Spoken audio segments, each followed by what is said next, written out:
Bueno, lo ponemos de una tortilla unos 10. Sí. Pida mejor entonces el cuarto de carne y que le den las tortillas aparte. Ya te castigas con las tortillas, o sea, eso ya.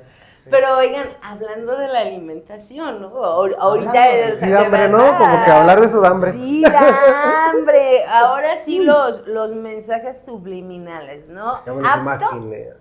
Apto para el tema del día de hoy. Sí, la influencia de la publicidad en los hábitos alimenticios.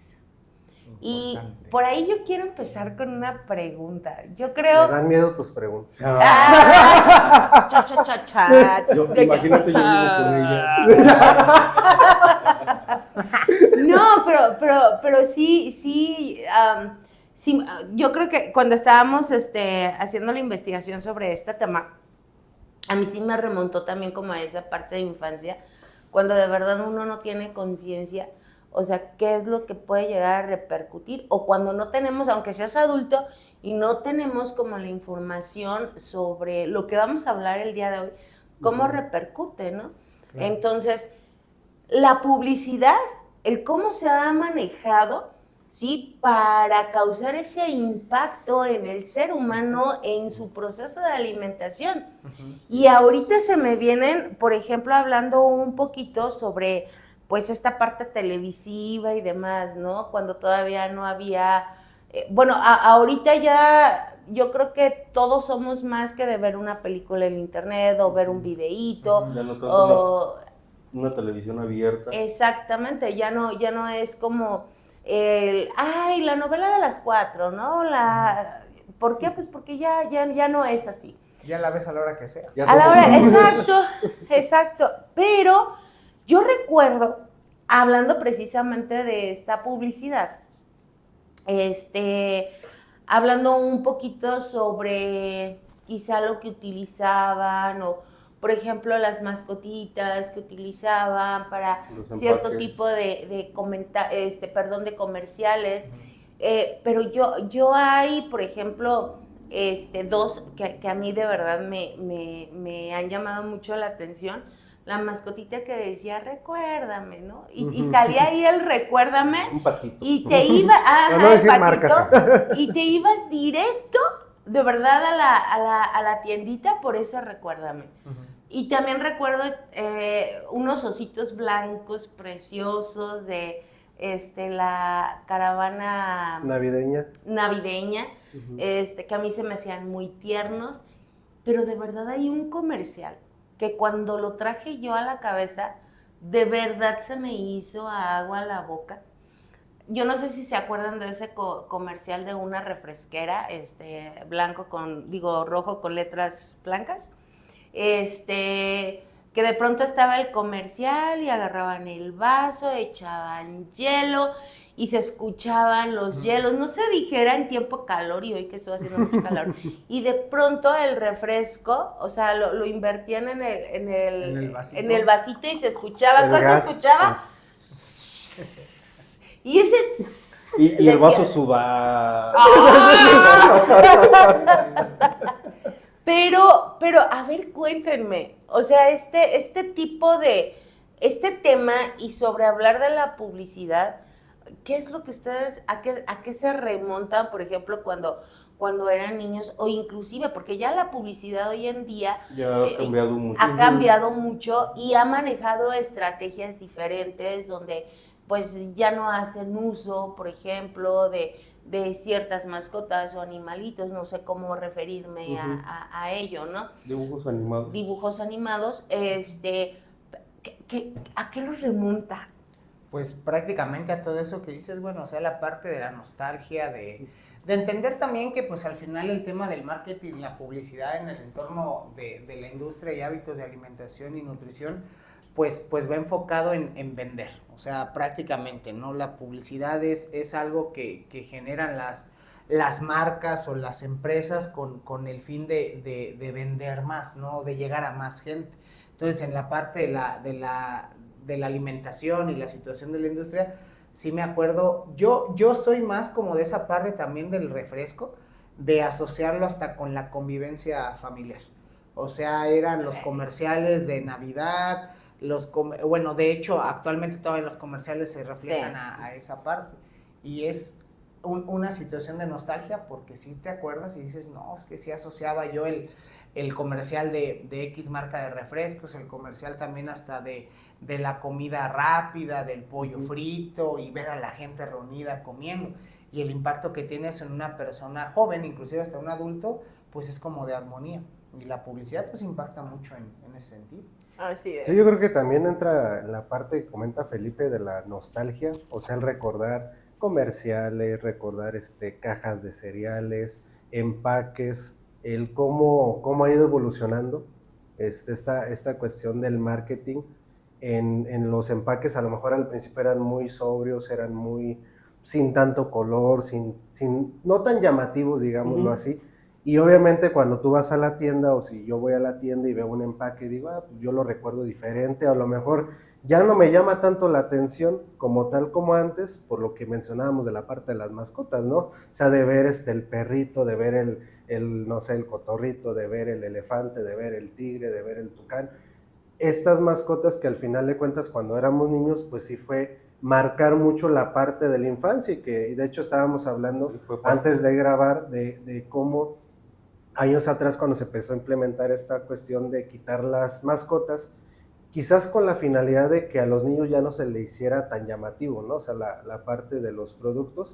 Entonces, pues sí, yo creo que no solamente, a lo mejor no tanto la parte de los niños como tal estar en contra de eso, porque yo recuerdo que muchos adultos jóvenes o simplemente adultos eran los que más era estar negativos en esa parte, decir, no, es que ya no es lo mismo, a lo mejor ya no se me va a antojar de la misma manera, ya no lo voy a ver igual, o es que a mí me gustaba mucho, incluso personas que hasta coleccionar, ¿no? Los empaques, porque me gustaba cómo se veía aquí el dibujo. Metámosle aquí también la cuestión de promocionales, ¿no? O sea, si recordamos que, por ejemplo, en las papitas Sabritas venían, no sé, estampitas, los famosos tazos, etcétera, que al fin de cuentas eso también entra mucho en la cuestión del consumo. En todo eso, perdón, la parte de este refresco de la villita, la parte de que se llegaba a Navidad y eran como el osito, o sea, de hecho lo que decías, todos los la coleccionables parte de cosas coleccionables que potencializaban el consumo, las ventas y el consumo de los productos, porque si entre más comprabas, pues tenías más oportunidades de poderte llevar algún producto. y dentro de la pregunta que haces, sí, toda esta parte de lo que son los comerciales y de lo que nos recuerda, la nostalgia que nos trae. Yo recuerdo que cuando era niño o sea, a mí lo que me jalaba era parte de coleccionables y parte de los dibujos que ahí me presentaban. Lo que era la marca del chocolate me gustaba mucho, ese Francisco que por ahí salía. El tocayo. Francisco Felino. Mi tocayo el Toño, también, o sea, sí fueron para mí, incluso los podías poner como al menos para mí lo podía poner como yo me gustaría verme así, hasta cierto punto como esa parte de un... Es que no puedo ponerlo como un ídolo, pero sí a lo mejor como una influencia. Una influencia como a seguir. Y obviamente, a lo mejor en mis tiempos sí era como más reducido el tener dinero para poder ir a la tienda y comprar lo que quisiera. Pero cuando ya uno ahora de adulto pues ves los productos y sí, yo sí me remonto a cuando esos comerciales aparecían, porque ahorita ya ver un comercial así ya dejó de existir. Este tipo de comerciales ya implementaron como otro tipo de marketing, igual para jalar a las nuevas generaciones, pero en mi caso sí fue así como que este tema fue remontarme y tener esa nostalgia de cuando era niño y lo que me gustaba. Y que finalmente aquí es desde esta parte introductoria, ¿no, compañeros? El ver cómo es como impacta la industria en toda esta conducta de alimentación. Porque finalmente sabemos que los mejores clientes pues, son los niños. ¿Por qué? Porque cuando tú ibas a la tienda con tu mamá, pues, tú pedías el pancito enchocolatado, ¿no? o pedías las no puede comer solo una, que muchas traían como su Eslogan. su eslogan Sí. de alguna mascotita y Una tú carita muy decías feliz. eso, ¿no? O me acuerdo que, por ejemplo, en muchos cereales que venían también, como comentaban, los monitos coleccionables, y nada más por el puro monito, pues ya ibas y comprabas. Pero que también al mismo tiempo, pues esto fue una influencia como muy marcada a conductas no sanas, por llamarlo de alguna manera, alimentarias, y que yo creo que ahí es usted quien nos puede orientar, Nutri. Claro, sí, la parte de la industria al final pues llega a tener esa influencia en nosotros de decisiones a veces no tan asertivas pues de alimentación. En esta parte, por ejemplo, de la educación nutricional, pues es algo que siempre hacemos como tal hincapié. El no porque sea un producto de esa índole, pues por sí solo va a ser malo. Hay que ver también con qué frecuencia lo consumes, cada cuánto lo compras en tu despensa, pero es como lo comentabas, güey, el niño, pues cuando lo llevan al supermercado, pues lo primero que va a optar es por ver lo que más le llama la atención, y ahí pues la industria sabe en dónde pegar, o sea, sabe cómo llevar a cabo esos estrategias de marketing, esa parte de qué colores pueden entrar ahí para que el niño tenga más la atención, o inclusive hasta el adulto, las ilustraciones, por ejemplo, los animales, que de hecho hay una transición en ese tipo de dibujos, no sé si se dieron cuenta. Empezó por ahí de principios de los años 2000 con complexiones delgadas, complexiones estrechas y todo así, esbeltas. Viene una transición 2010, 2015, más allá, en estos años cercanos, donde ya salían fuertes, donde ya era el tigre ya más ponchado, donde ya la parte del elefante, del chocolate, ya tenía hasta músculos. Entonces imagínense ese impacto para una persona o para alguna mamá o papá que pueda decir que ahí rápido a la tienda. Todo eso, o lo típico, no es que vienen fortificados con esto, traen esto y traen lo otro. Y pues al final son estrategias que impactan en las decisiones alimentarias de las personas. Pero yo ahí es donde quiero entrar en qué nos lleva a esta parte de la decisión. Al menos en la parte de la comida, pues es el gusto, no lo que te genera ese placer de comer algo muy azucarado. Pero en la parte de decisiones a nivel mental o psicológico, ¿cómo? Pues aquí entraría algo, bueno, un término que al final de cuentas conocemos como neuromarketing, que es esta parte de, ahora sí que el estudiar los procesos mentales y conductuales del consumidor, ¿no? Y hay que enfocarlo en todo, no solamente la parte de qué comprar para comer, o sea, se engloba en toda la cuestión de compras a nivel general, ropa, viajes, etcétera.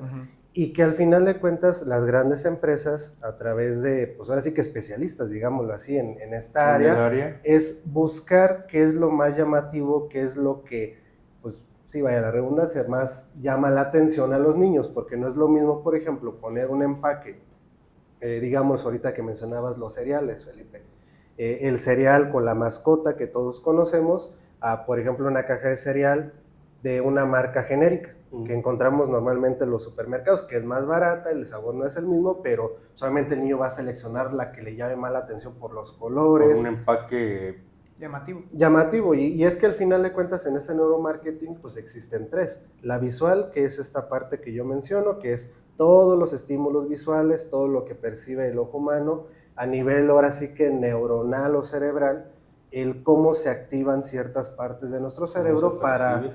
Exactamente cómo se perciben y que generan ciertas emociones también. La cuestión de los colores, hay algo que se le conoce como la psicología del color, que es cómo cada color tiene impacto en esta cuestión alimentaria de manera general en publicidad, en consultorios, en hospitales, en empaques como tal, pero ya hablando de un alimento ya presentado en un plato, todos los colores que ves ahí, pues al final de cuentas te llama más la atención a tener un... complementan a una satisfacción.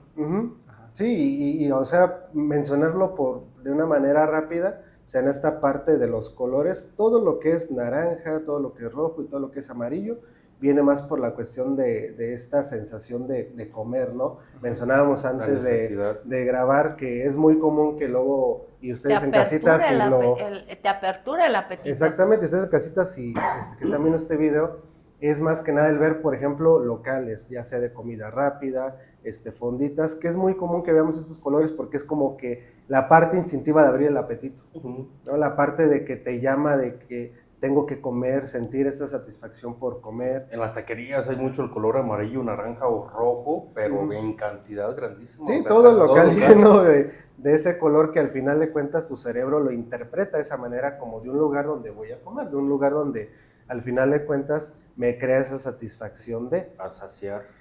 Y es muy común que veamos también alimentos, por ejemplo, de color verde, que es más relacionado con lo saludable. O sea, ves una ensalada, un brócoli, todo lo que sea verde siempre se asocia con lo que es sano como tal. Hablábamos también, por ejemplo, de colores del púrpura. púrpura. O sea, a mí cuando yo chequé eso, yo la verdad, o sea, digo, pese a que soy psicóloga y en cuestión a la psicología del color, yo nunca me imaginé que el color púrpura influyera como en esos aspectos como que tipo VIP, gourmet, sí, o sea, o algo gourmet, así, ¿no? de lujo, de mejor calidad, y pues obviamente lo vemos más en los empaques. En cuestión de color de alimentos, pues no tanto, sino más en la cuestión de un empaque, todo aquello que vemos de color púrpura. Mencionamos la parte, no sé, que tenga un listoncito dorado, una estrellita, cierto tipo de letra, incluso también plus, tipografía, y es como que darle ese plus de, no, esto es calidad premium, esto es mucho mejor que esta otra marca, cuando realmente pues no sabemos si es así o no, pero sí me la quitaste, porque de verdad, en serio, es una influencia tan grande, porque yo sí soy así. O sea, sí, de pronto si yo voy, por ejemplo, al súper y sí veo como algo premium, yo sí digo, ay, pues no, o sea, valdría la pena como probarlo y demás. Y todavía la palabra premium. Así es. Pero realmente ni siquiera sabes si es de calidad o no. De verdad, o sea, no tenemos ni siquiera la conciencia, nada más porque el empaque dice. O incluso simplemente hasta ver los precios, ¿no? O sea, recuerdo el otro día que veía un video donde era un experimento social donde ponen dos pasteles, el mismo pastel, o sea, físicamente es el mismo pastel, a uno le pone, no sé, que cuesta 100 pesos y el otro le pone que cuesta 1000. Se lo van a probar a la gente y ¿cuál te gustó más? Pues todos se fueron por el que cuesta 1000. Cuando no saben que al final de cuentas era el mismo pastel, pero con el precio simplemente intercambiado. Entonces, al fin de cuentas, todos esos colores, el precio incluso, que ves la comparación y dices, pues este es más caro que este, entonces quiere decir que este es mucho mejor que este, y cuando realmente no sabemos. Es la chamba del neuromarketing. Por ahí salen a hacer sus estudios de campo para así poder determinar qué es lo que vende más.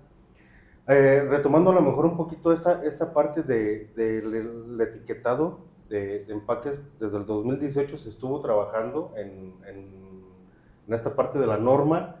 El 2020, en el 2020 ya se empieza a implementar el retirar los dibujos, solo los dibujos animados en empaques y poner sellos. Los famosos sellos que ahora vemos que viene donde exceso de azúcar, exceso de calorías. Pero fíjate que esa parte que comentas, Marco, yo creo que fue una de las mejores decisiones, porque, por ejemplo, yo ahorita traigo a mi mente de no haberse tomado esa medida, por ejemplo, en las papitas, ¿no? O sea, todo lo que conocemos por papas, cuando de pronto te implementaban el famosísimo tazo. O sea, de verdad había niños, más de 100, 200 tazos que se ponían a jugarlos y los ganaban y demás. Sí, y de verdad, yo tengo la noción, recuerdo que en aquellos entonces, como por en el 2008, 2009, yo trabajaba en Morelia y cuidaba a niños. Entonces recuerdo que algunas mamás pues iban y le compraban, o sea, ahora como el celular de, cállate, que les dan el celular. Antes eran las papas de cállate, pero a veces los niños no se comían las papas, o sea, era como que por el tazo, ¿no? Sí. Pero de verdad me tocaba ver a las mamás es que no te las comes. no te las comes. Y de pronto ya el niño, está bien, sí me las como, pero quiero el tazo. Y terminaba el niño, o sea, ya ni siquiera, o sea, el niño lo que quería era el tazo, él no le interesaban las papas.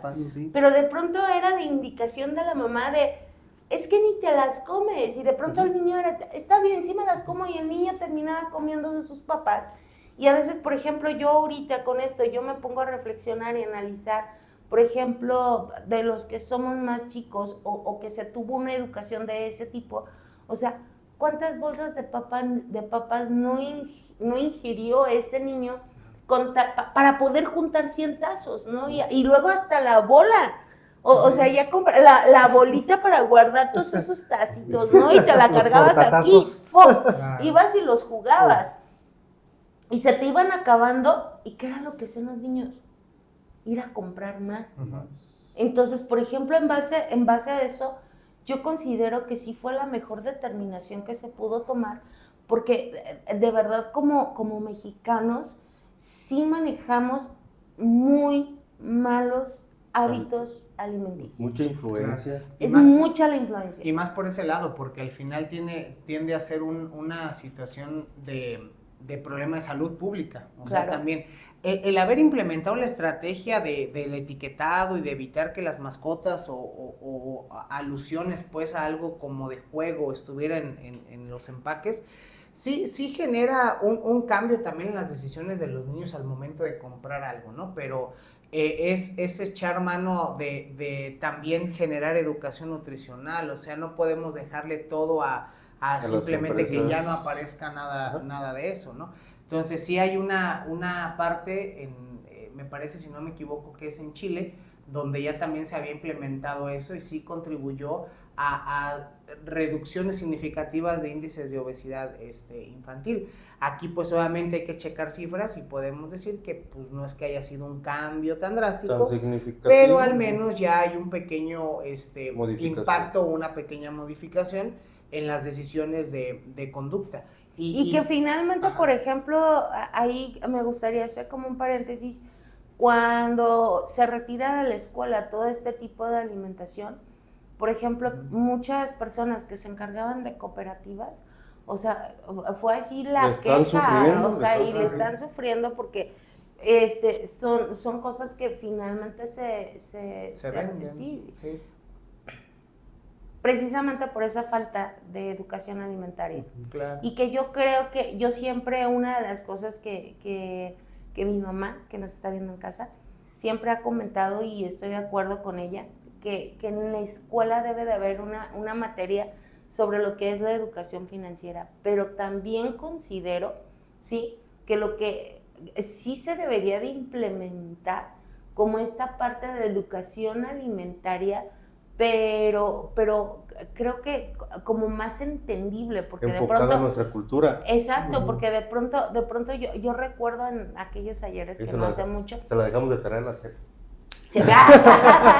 En aquellos ayeres pues sí te hablaban de frutas, de verduras y que tenías que comer y que la carne, la leche, el huevo, pero no es como esa parte como educativa como tal, sino es la parte de exactamente eso. Claro, de informar, que a veces hasta el mismo adulto pues no te genera como ese entendimiento. Ahora imagínate en un niño. Sí se debe de hacer, como lo mencionas, Gwen, una alternativa también. Es mucho trabajo también a nivel de sector público en cuestión educativo, la parte también de mejorar situaciones pues salariales para nutriólogos que quisieran o quisiéramos estar en esa área, pero sí es un buen de cosas, que al final pues ya es un trabajo que se queda, pues como decía Marco, pues para las autoridades pertinentes, pero mientras tanto nosotros pues podemos hacer una mejoría o una, digamos,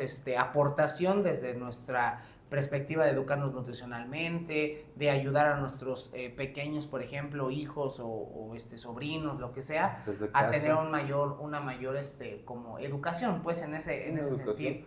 Que de alguna manera creo que también algo que sería importante mencionar es las perspectivas que se puedan tener con todo esto desde su área como psicólogos, también como el aporte nutricional.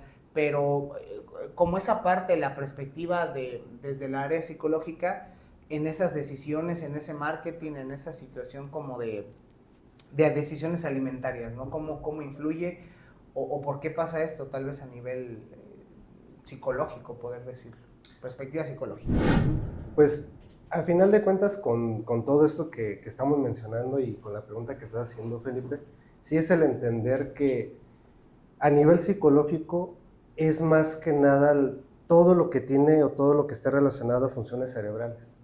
Y es que realmente, aunque ahorita con lo que estamos mencionando de tener una mejor educación alimentaria, pláticas en la cuestión de la familia, en escuelas, todo eso, pues al final de cuentas los procesos mentales son de manera natural y es complicado e imposible poder, digámoslo así, anticiparnos a decir, voy a ver esto en la televisión y no me va a causar placer, no me va a causar absolutamente nada, o sea, pues realmente no. Finalmente así funcionamos. Exactamente, porque somos instintivos, ¿no? Entonces entra mucho la parte a nivel cerebral, las cortezas cerebrales, cada una que se sitúa en la cuestión de la atención, de ejecución de tareas como tal, la cuestión de la satisfacción a nivel emocional, porque al final de cuentas con todo lo que ves, con todo lo que escuchas también, porque también la cuestión de los sonidos, lo que mencionaba Gwen, del vaso de refresco y escuchar, Ajá. y simplemente desde que se abre la lata o se destapa el refresco como tal, vertirlo, el escuchar, o sea, ya te lo estás imaginando y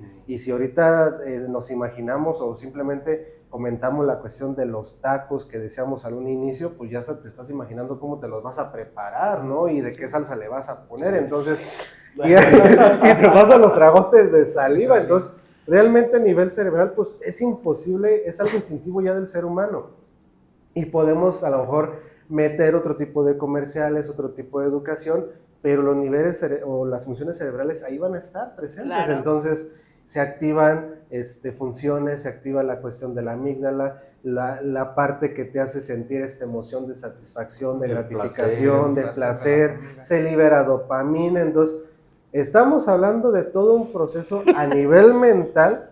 Bendita amígdala. Esa amígdala, híjole, cómo nos hace sufrir y placer a veces. En todo. Y en todo de verdad, porque finalmente es la que la que viene y como no sé, le avisa a todo mundo, ¿no? ¿Sí sabes? Y así como que la dopamina, la cero y demás, o sea, todo se activa. Claro. Y dices tú, bendita amígdala, o sea... Sí, que por más sí. que digas tú, no se me va a antojar, y me los voy a imaginar, pero no se me va a antojar, o sea... ¿cuándo? Dice la amígdala, perdón, se te antojó. La amígdala así como de, lo siento mi ciela, pero pues...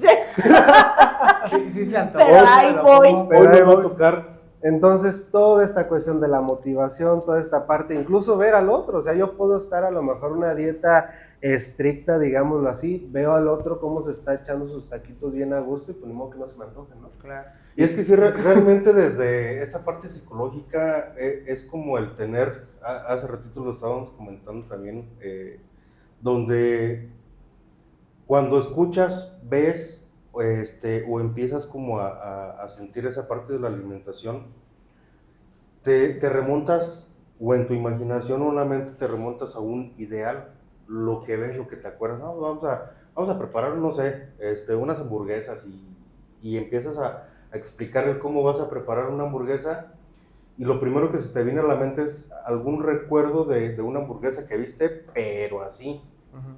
Cuando en realidad pues, preparas la hamburguesa y te queda la hamburguesa así. Toda aplastada. Entonces, nada que ver. Nada que ver. Pero ese es el ideal que tenemos de acuerdo a la comida. Vas a recordar el sabor que tuviste o el que más te gustó y no el que menos te gustó. Y por ejemplo, ahorita que estás comentando eso, ¿te acuerdas? Una ocasión, en algún lugar fuera de aquí, no voy a decir porque no vamos a quemar, ni sí, mucho menos, pero vi la publicidad, yo nunca había probado el ramen, nunca, o sea, yo ni siquiera sabía qué era, ¿no? Sí, público, lo tengo que decir, no sabía yo qué era. Una sopa instantánea de lujo. Entonces, me toca ver Me toca ver Ajá. una publicidad, o sea, donde servían el ramen y todo lo que traía encima y demás, y le digo a Marco, ¿este es el ramen? Y me dice, sí. Le digo, no manches, qué riquísimo se ve. Bueno, tuvimos la oportunidad de, pues, de una ocasión que salimos, pues, ir y probarlo. Pero no inventen, o sea, yo vi un video donde a la persona le estaban sirviendo su ramen exquisito, y cuando yo llego y pido el mismo ramen, Decepción. 2 pedazos de carne. Ahí los videillos. Más caldo que fideos. Y sí, o sea, llega el momento también como el cómo diría la gente, ¿verdad? Que nos está viendo el coco wash, que finalmente cuando te hacen el coco wash para que hasta cierto punto tú vayas, sí, o sea, porque finalmente, o sea, tu mente, el cómo funciona y dices, es que quiero eso. Eso es lo que quiero. Y es que precisamente el neuromarketing es de lo que se encarga, de presentarte esas imágenes ideales. Y que causa efecto. Para que se te antoje y ya la tengas grabada.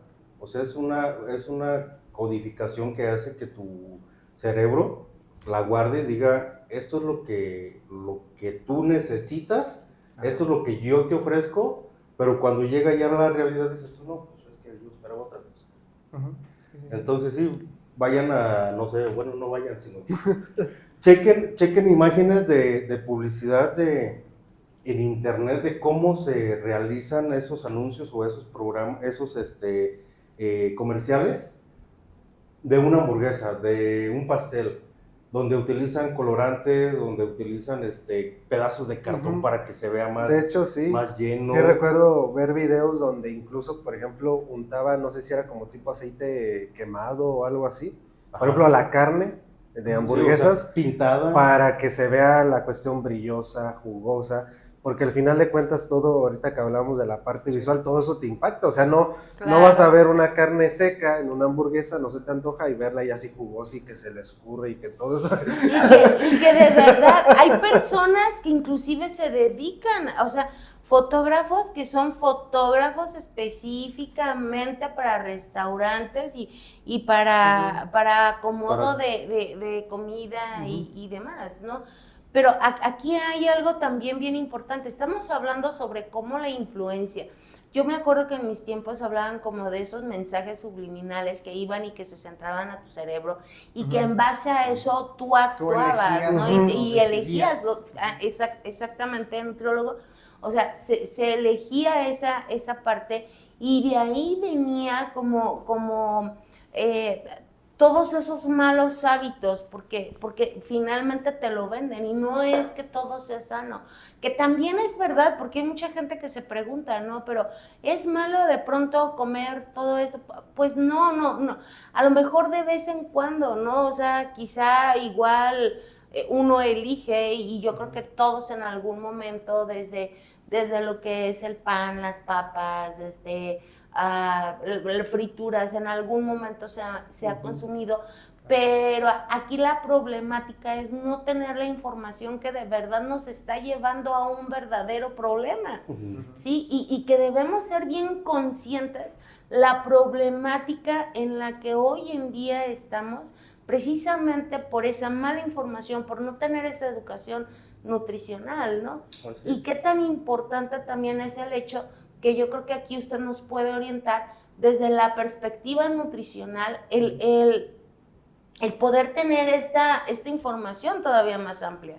Claro, ahorita lo que mencionas es muy cierto. Desde su área, por la parte del neuromarketing, la situación de esta parte cerebral, de neurotransmisores, de todo ese rollo, sí es obviamente algo que impacta, pero yo desde el lado nutricional, pues sí se ve un poquito de ese impacto que generan marcas, industria alimentaria, hablando ya desde el alimento, pues obviamente potencializar su sabor, porque algo que toda la gente le pasa y que todos ustedes han dicho en algún momento, ¿no? La parte de que es que soy adicto al azúcar, es que tengo esa adicción al azúcar, Veía la otra vez una entrevista. Soy adicto al refresco negro. Ajá, o soy adicto al refresco, para que no se escuche tan mal. Soy adicto al refresco y soy adicto a la parte del azúcar, ¿no? Entonces la gente se cuestionaba eso, se lo cuestiona. Gente que nos ve en casa, ¿cuántas veces nos han dicho? Es que soy adicto al azúcar, es que si me quitan el azúcar, uy, no. O la típica de yo ya no como nada con azúcar. Y bueno, comes fruta, comes tortilla. Pero ¿qué tal comes... cuando se prueba algo muy azucarado? Ajá. Yo, por ejemplo, perdón que lo interrumpa. ¿No? Sí, no, pero Si no se me va. Sí, son ejemplos, es que son ejemplos. El otro día estaba, de hecho, ayer antier le iba a decir, me acuso, porque encargamos unas, mis papás encargaron unas galletas que iban a comer con nieve, entonces me ofrecen una, agarro una, la pruebo y fue así como que, o sea, El flashback así. sí, fue como me abrió la mente de decir, ay, qué bueno está esto. Y no me pude comer una, así me comí como cinco. No, pero es a lo que íbamos, Marco. O sea, la parte de esta cuestión de la industria es eso. O sea, la idea que mucha gente tiene de que es adicto al azúcar, les digo, el azúcar al final no es adictivo. Les comentaba, veía la otra vez una entrevista con un nutriólogo deportivo, pues de gran reconocimiento a nivel internacional en esa área, que decía, la gente dice que es adicta al azúcar. Yo te pongo un vaso de azúcar de caña, tómatele 3 cucharadas. 3 cucharadas. La verdad es que no, lo vas a soltar, lo vas a aventar. Lo que hace la industria es al final combinar sabores, el azúcar con la grasa, el azúcar con un aditivo, el azúcar con un colorante, el azúcar con algún tipo de saborizante, pues es lo que potencializa esa parte, ¿no? Entonces, la cuestión que nosotros vemos en la parte nutricional es dar ese conocimiento a las personas de que dejen de influenciarse o dejen que no se, más bien no se influencien por esa parte, ¿no? De la nostalgia, a veces la situación también de que en redes sociales pues salen recetas, a veces no tienen uno el tiempo de hacer nada y te sale la receta de un helado de yogur con galleta de chocolate, ¿no? Y ya dices, no manches, bueno. ¿Qué necesito? Pues un pomo de yogur, queso Filadelfia y 2 paquetes de galletas de chocolate, ¿no? Entonces, se avienta el chocolate, se hace todo y te sale un yogur súper sabroso, ¿no? Entonces, ya la gente lo ve también por ese lado de buscar recetas, de a ver qué se antoja más. Y ahí es donde viene el impacto, sigue siendo lo mismo de la industria alimentaria. El llegar a tener hasta los mismos influencers, ¿no? Que tienen canales de recetas. Hoy en la mañana me decía una paciente en consulta, dejé que todas mis redes sociales se saturaran de recetas fit, de recetas con menos calorías, de un buen de cosas, pero al final era como de estar en esta mente de que es que esto no tiene que llevar azúcar, es que esto tampoco tiene que llevar esto, y entran en esa situación o condición de ya tenerle hasta miedo de consumir cualquier tipo de alimento. Entonces, desde la parte nutricional es eso, buscar que haya más, digamos, entendimiento de que, como lo decías, güey, no es malo si yo me como una galleta, no va a ser malo si yo a este café le agrego 3 cucharadas de azúcar. La bronca es cuando ya lo haces buscando solamente el placer, ya lo haces siendo influenciada o influenciado por lo que te vendió el restaurante, por lo que viste en la red social, por lo que viste en la publicidad. Ahí es donde ya nos toca a nosotros, no solo como nutriólogos, ¿no? Le digo a la gente en general, tener esa parte de responsabilidad de evitar que esas cosas nos influencien.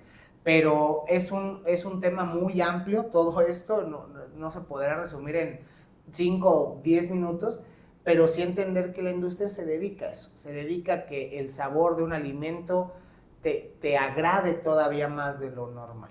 Entonces, que tú le des a un niño un chocolate, un refresco desde los 3 años, pues ahí te encargo si se va a querer comer la chayote o la manzana. O sea, se van alejados completamente de eso por el paladar que cambia. Sí, y es que realmente también todo eso de la publicidad viene muy enfocada o viene más enfocada a la niñez y a la adolescencia. No es tanto para el adulto, porque pues, obviamente el adulto ya tiene un poquito más de razonamiento de decidir qué come y qué no come. Pero, por ejemplo, en los niños, pues sí es más como si me haces berrinche, pues ahora te lo compro. Ajá, sí, Y de ahí viene la problemática de obesidad que está sufriendo el país en la infancia o la obesidad infantil. De ahí viene la adolescencia y precisamente por eso los niveles donde estamos en la adultez. Sigues con hábitos a lo largo de tu vida que ya es como lo vemos en ustedes, ¿no? Ay, es que yo tengo un trauma, una situación por mi papá, por mi mamá. Ok, tienes 30 años, pues vamos a tratar de trabajar eso, está bajo tu responsabilidad. Y en la parte alimentaria es lo mismo. Es que no, en mi casa fueron mucho de pan, son mucho de refrescos, son mucho de cosas, pues sí puedes, Acabando pero de comer un pan. tienes que empezar a cambiar Con ese tipo de refresco. conductas. Con un refresco negro. No, o sea, es justo eso, tratar Sí. de generar un impacto mayor en la población, siendo conscientes de que pues la industria al final está para vender, no para Así es. preocuparse por la salud. Así ¿Sale? es. Chicos, ay, ¿qué Tema. tema? 1, 2, 3, 4, 5, ¿cuántas partes quieres? Ya estamos en deuda con todos ustedes que nos están viendo, pero se nos ha acabado el tiempo y siempre lo he dicho, el tiempo es muy corto de verdad para poder proporcionar toda la información que de verdad tenemos para todos los poder que nos ven. ofrecerla. Pero creo que al final dimos algo muy Sustancioso. sustancioso. Perdónenme. Perdonen público, la ¿verdad? dislexia de la compañera, güey. Sí, pero fue un tema de verdad nutriólogo muy interesante. Claro. O sea, a mí sí me impacta el hecho de aterrizar y tener la conciencia de lo que es la influencia en cuestión a la alimentación en una persona. Claro. Pero bueno, chicos, nos tenemos que despedir, no sin antes pedirles, les recuerdo, suscríbanse, perdón. Perdonen nuevamente Todavía la no llegamos dislexia a de la la inscripción es un poco después. Lo hacemos semestral. Inscríbanse a la escuela Vamos porque a van a hacer empezar las un clases. video especial de los bloopers de güey. con su dislexia. Lo peor de todo es que son al aire público. No, pero por favor, denle like, suscríbanse. Manita arriba. Sí, temas, Comenten. denos de verdad Sigan sugiriendo. sugerencias, Sigan exacto, haciéndolo. de los temas.